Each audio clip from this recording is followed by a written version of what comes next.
श्री गुरु सत्ताई नमः। सभी को प्रणाम।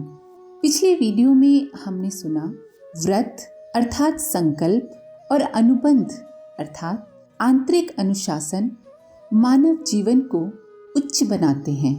दुर्व्यसनों से बचे रहना, जो खराब आदतें स्वभाव का अंग बन गई हैं, उनकी हानियों को समझना और एक ही बार उन्हें छोड़ देना अथवा धीरे धीरे उन्हें छोड़ने में लग पड़ना ही व्रतशीलता है।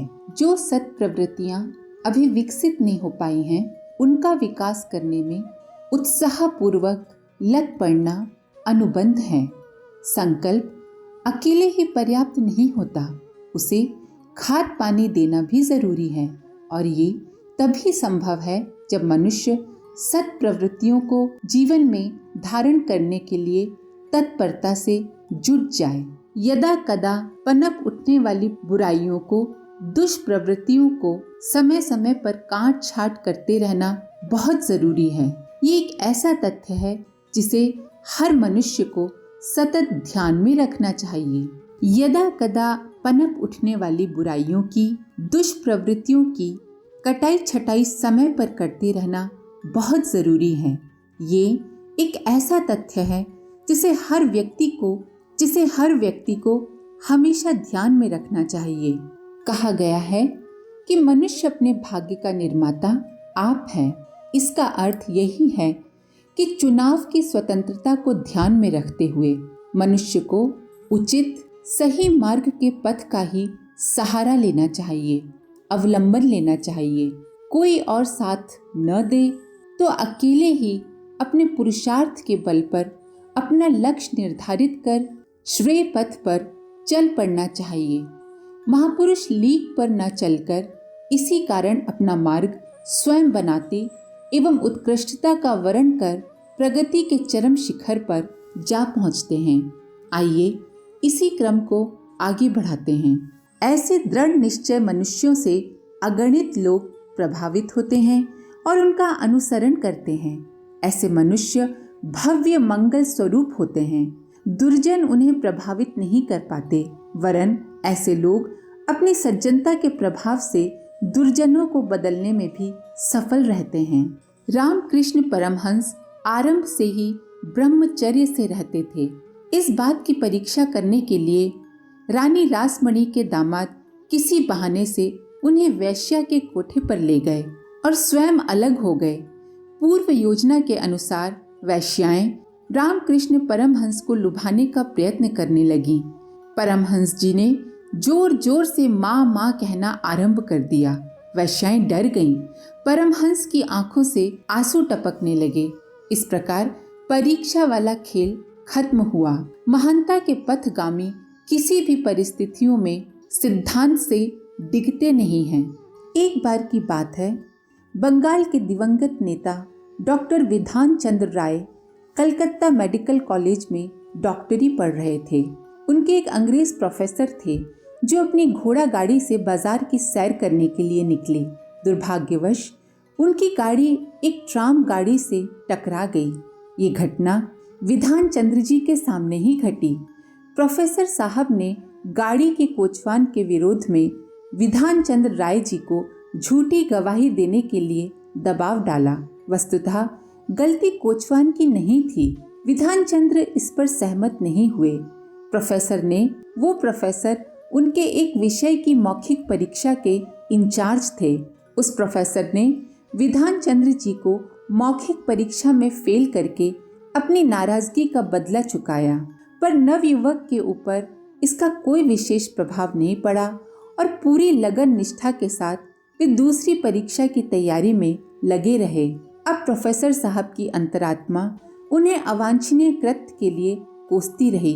अंततः उन्होंने विधान चंद्र जी से क्षमा मांगी और उनकी आदर्श निष्ठा की जीवन पर्यंत भूरी भूरी प्रशंसा करते रहे।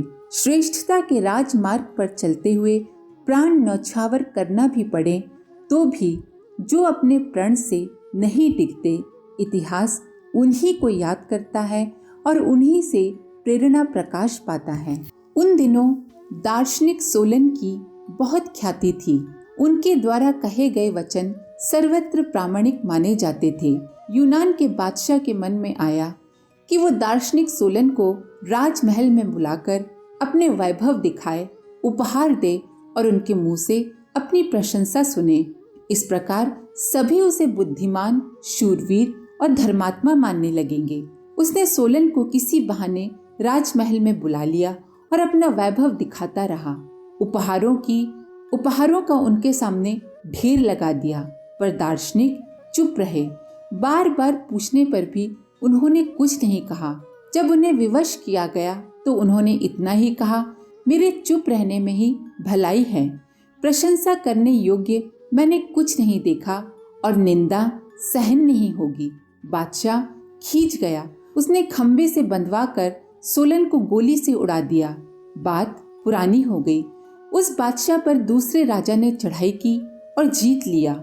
हारने पर खंबे से बांधकर गोली मारने का उन दिनों रिवाज था। सो उस बादशाह के साथ भी वही हुआ। दिन ठीक वही था जब 10 वर्ष पूर्व उसने दार्शनिक सोलन को गोली से मरवाया था। मरते समय राजा बोले, सोलन आप ही ठीक थे। दौलत को जिस प्रकार जमा करके मैंने वस्तुतः वैसा कुछ नहीं किया था जिस पर कि आप जैसे विचारशील के मुंह से प्रशंसा सुन सकता। व्यर्थ की बातों में समय न गवाकर जिन्होंने जीवन के क्षणों का मूल्य पहचाना है, वे कभी विरोधों से विचलित नहीं हुए और आगे चलकर ऐसे ही लोग महान कहलाए। एक साहित्यकार जॉर्ज बर्नार्ड शॉ से मिलने गए। बातों बातों में अपने देश के पूर्वजों का बढ़ चढ़कर बखान करने लगे। उनका वर्णन लंबे होते देखकर जॉर्ज बर्नार्ड शॉ बोले, पूर्वजों के पुराने बखान के चल पड़ने पर तो आपको आदिम काल के बंदर पूर्वजों तक पहुंचना पड़ेगा। इसलिए अच्छा यही है कि हम अपनी और आज की बातें करें। संकल्पवान अपना व्रत तो तोड़ते नहीं और संयोगवश कभी टूट जाए तो उसका प्रायश्चित करते हैं। कभी कोई भूल होने पर अपना मनोबल नहीं गिरने देते, वरन दूने साहस के साथ फिर उस निश्चय पर आरूढ़ होते और भूल फिर से न हो उसके लिए अधिक मनोबल जुटाते हैं। जो चिंतन क्षेत्र की मलिनता को धोता रहता है, कुविचारों को सद्विचारों की सेना से परास्त करता रहता है, उसका चरित्र गिरने नहीं पाता।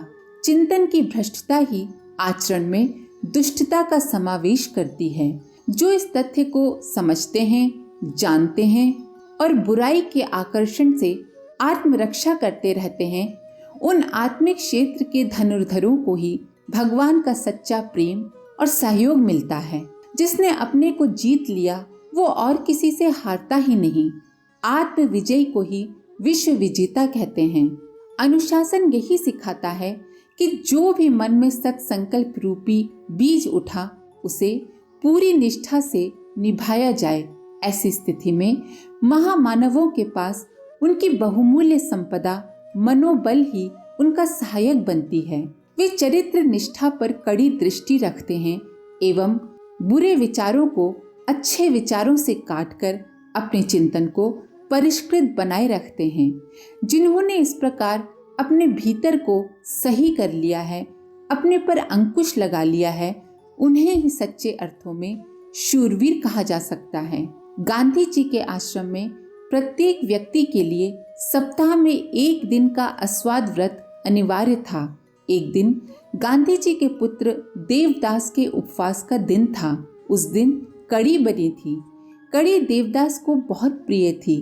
उनके मित्रों ने उन्हें उकसाया तो उन्होंने चुपचाप कड़ी खा ली। गांधी जी को इसका पता चल गया। बाल्यावस्था में उन्हें भी ऐसी आदत थी, सो उन्होंने इसे अपनी भूल माना और प्रायश्चित स्वरूप स्वयं एक सप्ताह अस्वाद उपवास रखा। महानता के अनुयायियों में सद्व्यवहार और सदाचार बिना किसी पूर्वाग्रह और अहंकार के होने चाहिए, अर्थात सभी से अच्छा व्यवहार करें, बिना ये सोचे कि ये तो हमसे पद में या आयु में छोटा है। महापुरुषों के जीवन में इस सत्य के पग पग पर दर्शन होते हैं। बड़ौदा नरेश खंडेराव गायकवाड़ शिकार की खोज में काफी दूर निकल गए। जंगली सुअर का पीछा करते करते उनके साथी भी इधर उधर भटक गए। सुअर की भगदड़ से एक खेत की फसल को काफी नुकसान हुआ। किसान ने राजा को सामान्य शिकारी समझकर बहुत बुरा भला कहा। बड़ौदा नरेश मौन रहकर सब कुछ सुनते रहे। थोड़ी देर बाद उनके साथी उन्हें खोजते हुए वहां आ गए। किसान को तब पता चला कि ये कोई साधारण व्यक्ति नहीं वरन बड़ौदा के महाराज हैं। अब तो वो डर से कांपने लगा। उसे अपने कृत्य पर बड़ी ग्लानि हुई, परंतु उस समय महाराज की नम्रता और सौम्यता देखते ही बनती थी। उन्होंने किसान से कहा, तुम्हारे खेत की फसल को मेरी वजह से हानि हुई, अतः तुम मुझे पकड़ने का अधिकार रखते हो। तुम्हारी कैद से छूटने के लिए मेरी ओर से ये व्यवस्था है कि यही खेत नहीं वरन तुम्हारे सभी खेत कर से मुक्त रहेंगे। ये सुविधा तुम्हारे उत्तराधिकारियों को भी प्राप्त होगी। महत्वपूर्ण बात यहाँ ये नहीं है कि राजा ने किसान के खेतों को कर मुक्त कर दिया। महत्वपूर्ण बात यह है कि महाराज ने अपनी गलती स्वीकार की और उन्होंने माना कि जो भी नुकसान हुआ वो उनकी वजह से हुआ। शिक्षा, वंश परंपरा, शारीरिक स्वास्थ्य से आज तक कोई भी महान नहीं बना। उत्कृष्ट संस्कारों के अनुपालन से ही मनुष्य महान बनता है। धर्म कल्पना का विषय नहीं, उसे आचरण में उतारा जाता है। दिव्यता की प्राप्ति के लिए उसे जीवनचर्या का अविच्छिन्न अंग बनाया जाता है। इसी में उसकी सार्थकता है। इसी स्थिति में पहुंचकर कोई सच्चे अर्थों में धर्मात्मा बनता है और वह पुण्य फल पाता है जो धर्मात्माओं को मिलने की बात शास्त्रकारों ने की है। धर्म शास्त्रों को सिर्फ रोज पढ़ने से कोई धर्मात्मा नहीं हो जाता, जब तक कि पढ़े हुए को जीवन में न उतारा जाए। लोगों को तो न जाने कहां से भ्रम हो गया है कि वह सिद्धि प्रदर्शन को ही धर्म मानने लगे हैं। सिद्धि सामर्थ्य नहीं होती है ऐसी बात नहीं है, पर उसके सार्वजनिक प्रदर्शन पर प्रतिबंध है। अगर ये प्रतिबंध ना रहे तो लोग उसी को धर्म मानने लगेंगे।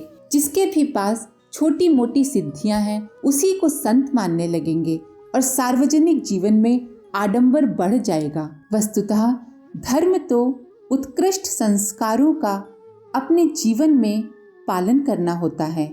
जो सही अर्थों में आध्यात्मिक हैं, वो अपने चमत्कारों का प्रदर्शन नहीं करते, बल्कि उनको तो देखकर भी कोई नहीं समझ पाता कि उनके पास सिद्धियां हैं या वे कितनी उच्च कोटि के संत हैं। चीन में एक बौद्ध भिक्षुणी थी। उसने भगवान की एक छोटी स्वर्ण प्रतिमा बनवाई। उसी की पूजा अर्चना में व्यस्त रहती। एक दिन महाबुद्ध उत्सव हुआ। दूर दूर की बुद्ध प्रतिमाएं सजा धजा कर लाई गईं। उनका सामूहिक पूजा अर्चना करने का कार्यक्रम बना। भिक्षुणी पूजा की सामग्री तो लाई थी, पर वो सिर्फ अपनी ही प्रतिमा की उससे अर्चना करना चाहती थी। धूप दीप नैवेद्य समारोह में जलाने पर उसे भय था कि दूसरी प्रतिमाएं उसकी सुगंध लूट ले जाएंगी।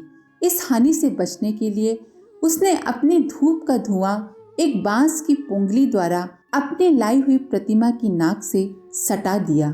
थोड़ी ही देर में उसकी प्रतिमा का मुंह धुएं से काला हो गया। खिन्न भिक्षुणी को समारोह के अधिष्ठाता ने कहा, संकीर्णता एवं दिखावे के रहते पूज्य पुजारी पूजा का मुंह काला ही हो सकता है। वस्तुतः तो धर्म का अर्थ है सदाचरण। गुरुकुल के शिष्यों में से एक ने उस दिन के सत्संग समागम में अधिष्ठाता से पूछा, देव, धन, कुटुंब और धर्म में से कौन सच्चा सहायक है? अधिष्ठाता ने सीधा उत्तर न देकर एक कथा सुनाई। एक व्यक्ति था, उसके 3 मित्र थे। एक बहुत प्यारा, दूसरा थोड़ा सा प्यारा था, तीसरे का होना या ना होना उस व्यक्ति के लिए महत्वपूर्ण नहीं था। एक बार वो व्यक्ति किसी मुसीबत में फंस गया। सहायता के लिए उसने इन मित्रों के पास जाने की बात सोची। घर से चल पड़ा कि विपत्ति के समय मित्र ही साथ देंगे। पहले सबसे प्रिय के पास गया, परिस्थिति बताई और सहायता मांगी कि राज दरबार तक साथी और सहायता के लिए साथ चलना पड़ेगा। परम मित्र ने स्पष्ट इनकार कर दिया कि वो इस वक्त घर से बाहर जाने की स्थिति में नहीं है। अब वो मध्य स्नेह वाले के पास पहुंचा और वही बात उससे भी कही। उसने भी अन्य प्रकार से सहायता करने का भरोसा दिलाया, पर राज दरबार तक जाने में जो खतरा हो सकता था उसे उठाने से इनकार कर दिया। अब तीसरे मित्र की बारी थी। घनिष्ठता तो कम थी, तो भी सोचा चलो उसे भी परख लें। तीसरे ने मित्रता निभाई, राज दरबार तक गया और पूरी सहायता करके उसे संकट से उबार लिया। ये तीसरा मित्र धर्म था। ये विद्यार्थियों की समझ में आ गई। उनको समझ में आ गया कि धन, कुटुंब और धर्म में से सच्चा सहायक धर्म ही होता है।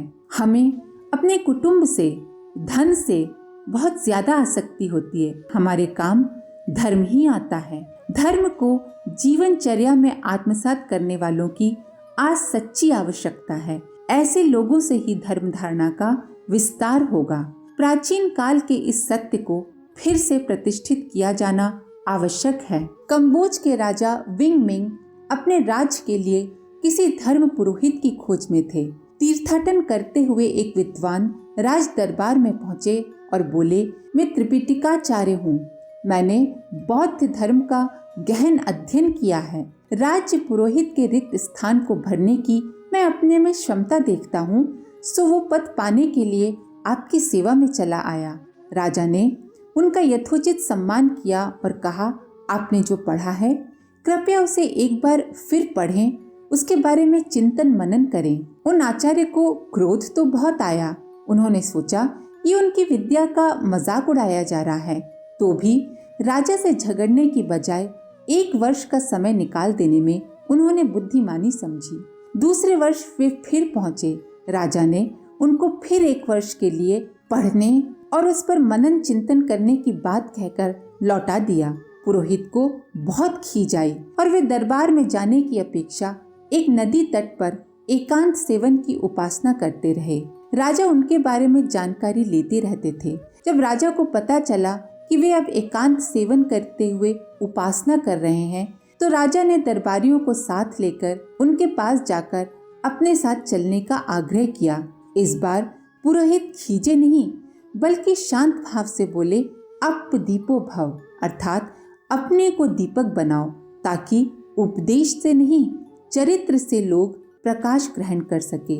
राजा ने कहा, इसी विशेषता वाले सच्चे धर्मोपदेशक होते हैं। आपको इस स्थिति तक पहुंचा देखकर ही मैं आपको निमंत्रित करने आया हूँ। सत्संग में उपस्थित संत जनों ने पवित्रता के साथ साथ प्रखरता का समन्वय रहने की आवश्यकता समझी। नम्रता और सज्जनता के साथ इस बात की भी आवश्यकता अनुभव की कि महानता के पथ पर चलने वालों को व्यक्तिगत जीवन में अनुशासन प्रिय और सामाजिक क्षेत्र में उपयुक्त मर्यादाओं के परिपालन में निष्ठावान होना चाहिए। आज का समागम अतीव उपयोगी समझा गया। उपस्थित जन इस दिन के प्रवचन का विशेष प्रभाव लेकर प्रसन्न चित्त हो विसर्जित हुए। 5वां अध्याय समाप्त हुआ। आज के लिए इतना ही। अपने विचार कमेंट बॉक्स में जरूर लिखें। आप सभी का धन्यवाद। ओम शांति। हमारे YouTube चैनल को सब्सक्राइब करें और बेल आइकन को दबाकर ऑल पर क्लिक करें ताकि आने वाले सभी वीडियोस की नोटिफिकेशन आपको मिलती रहे।